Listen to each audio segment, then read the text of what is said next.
don't do this. This is why Canelo's not fighting Benavidez. Why would Canelo fight Benavidez, who's relatively unknown, and Benavidez beats him, and Benavidez becomes overnight a superstar? That's Canelo's letting Benavidez make a name off of him. So you're saying that you're going to make... If it was up to me, like we keep on saying, we want to see Benavidez. Canelo, hell of a fighter. But my personal opinion, he's ducking Benavidez. You know, that's just my personal opinion.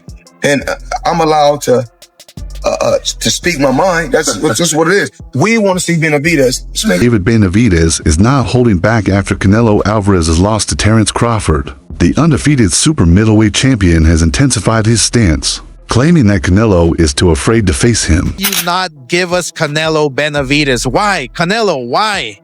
I do not understand it. You're demanding $200 million? Like, come on, dude. Basically, Canelo doesn't want to give us the good fights. Imagine if Canelo and Benavidez gets made. That's the Super Bowl of boxing. Boxing is on the rise. Canelo, don't screw it up for us. I thought I would never say this, but Canelo's scared. Literally, I thought I would, as a fighter, I know fighters are not scared. But wow, we've been begging Canelo. Please, Canelo, please. Saw Canelo Alvarez refuse to fight David Benavidez, stating that he disapproved of Benavidez's approach and was only interested in the large financial rewards. Veteran trainer Ronnie Shields had confidently predicted that Terence Crawford would win, even before the fight took place, and he still stands by that belief. After the match, Shields explained that Crawford's speed and ability to switch between orthodox and southpaw stances proved too much for Canelo. He elaborated that Crawford's versatility in switching styles, attacking, retreating, and controlling distance exposed minor gaps in Canelo's defense and allowed Crawford to capitalize. Kind of a decision. We got that. I just thought Crawford was too fast for Canelo. Too many combinations. Canelo doesn't jab anymore. He looks for one shot now. You know, I mean, the end is there for Canelo. And I just think that Crawford was too fast for him, you know, especially in the southpaw position. We all know Canelo have problems with the southpaw. So, you know, and that's why I picked Crawford. I just thought Crawford could be too fast for him. Shields, a former pro boxing coach, praised Terence Crawford for executing an almost perfect game plan. He admired Crawford's composure, precise timing, and ability to punish every mistake made by Canelo. According to Shields, it was a brilliant display of ring IQ and strategy, exactly what he expected. He even suggested that Canelo consider retirement, pointing out that the accumulation of tough fights has clearly taken a toll. On the other hand, Oscar De La Hoya had a different view. He emphasized that the decision to retire lies entirely with Canelo and advised him to be more cautious when choosing opponents. De La Hoya stated that Crawford is exceptionally gifted, especially in reading styles and counterpunching. He described the fight as a powerful reminder of why Crawford is regarded as one of boxing's smartest and most adaptable fighters. Crawford is older than Canelo, so we can't use the excuse that he's older, right? We can't use the excuse that, oh, well, you know, he moved around too much. Well, it's your job to figure him out, right? Just like Chavez would figure out a fighter, just like I would figure out a fighter, just like any real great fighter can figure styles out. That's your job. I think Crawford did a tremendous job. Kudos to him. Sky's the limit for Crawford, and I really don't know. Oscar De La Hoya, a former champion and Mexican-American promoter, continued sharing his thoughts on what's next for Canelo following Crawford's major win. He also commented on Crawford's future. De La Hoya noted that Crawford looks fully comfortable at super middleweight and sees no real reason for him to drop back down to 154 pounds. However, he might consider returning to 160 pounds for a big-name fight.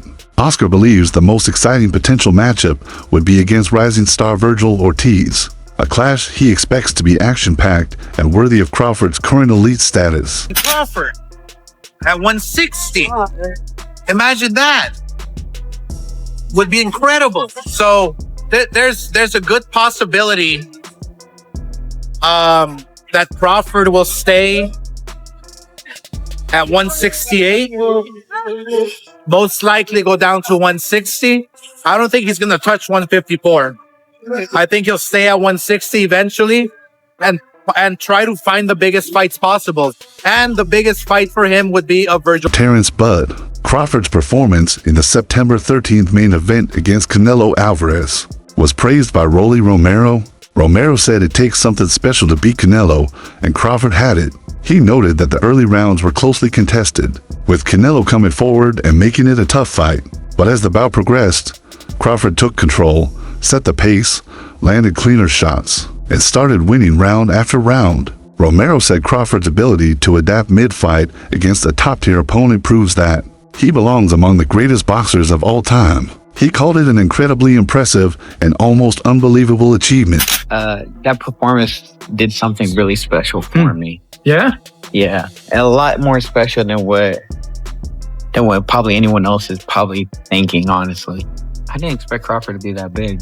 Oh, yeah. I didn't expect Crawford to be that big, but Canelo did good the first few rounds, first like all the way up like to round 4, and then that's when Crawford took over, So I mean, the second half of the fight though, it was all Crawford. Terrence Crawford appears hesitant to fight David Benavidez, sharing a similar stance to that of Canelo Alvarez. The Mexican fighter was defeated by Crawford, who stripped him of his titles. Now, Benavidez is pushing for a fight with Canelo to crown Mexico's ultimate boxing king after Canelo's loss. A former world champion has also suggested that Canelo consider retirement.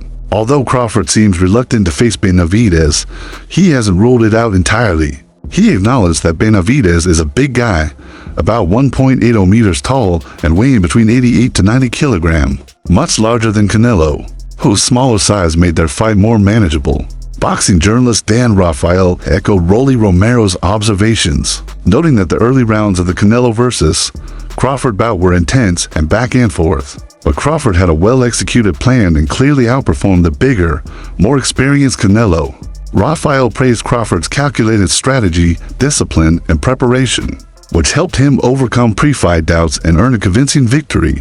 According to Rafael, Crawford's focus and training have made him one of the most complete and driven champions in boxing today. I thought he did a great job. I thought it was close.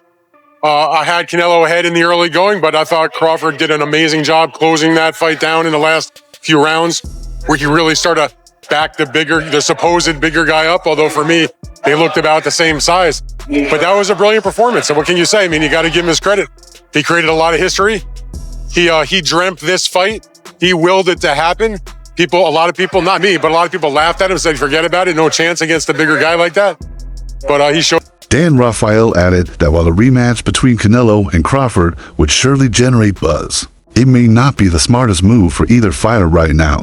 He suggested that both boxers explore other high-stakes opportunities that are more fitting for their current careers. Rafael recommended that Canelo carefully consider the risks and rewards before choosing his next opponent if he decides to continue fighting. As for Crawford, Rafael stated that this win has elevated his status to such a level that top contenders will now be lining up to face him. Still, Crawford must evaluate each offer carefully, considering weight classes, event scale, and title implications. Canelo had won, the winner of Eubank and Ben, the Hamza Shiraz. I mean, those types of names. He's got mandatories. Mabili got the draw tonight in a great fight. There's other fighters that have belts and interim belts and blah, blah, blah. So, nobody's going to rush Terrence Crawford into his next fight. They'll take his time, and, whatever the next fight is, it's going to be a big one because, his name is even greater now than what happened going into this fight for him. So he beats Canelo Alvarez. It becomes a much bigger. Lois Schofield, who had strongly believed Canelo would win on September 13th, expressed his shock at Crawford's complete dominance. Schofield expected a classic Canelo performance, but instead saw him completely outmatched. For the first time, Schofield expressed doubts about whether Canelo might be nearing retirement. Breaking down the fight, he noted that Crawford outshined Canelo in every department: speed, timing, and overall ring control. Crawford quickly built a strong lead and sealed a clear victory. However, Schofield still hopes Canelo can bounce back, regroup, and once again prove himself to the boxing world. I was hurt. I ain't gonna lie, because I've been a fan of Canelo since I was a kid. So my heart A tear almost came on my. I ain't gonna lie, because it felt like that Canelo's done. But I just think he was a little off that night. I think he can make a big comeback. But to Crawford, man, he's the greatest of this era. You got to give it to him. Greatest of this era. Nobody's ever done that before. 3-time undisputed. So you got to take your hats off to Crawford. And I was just shocked that he was able to just dismantle Canelo like that. Even with the size difference. That just goes to show size.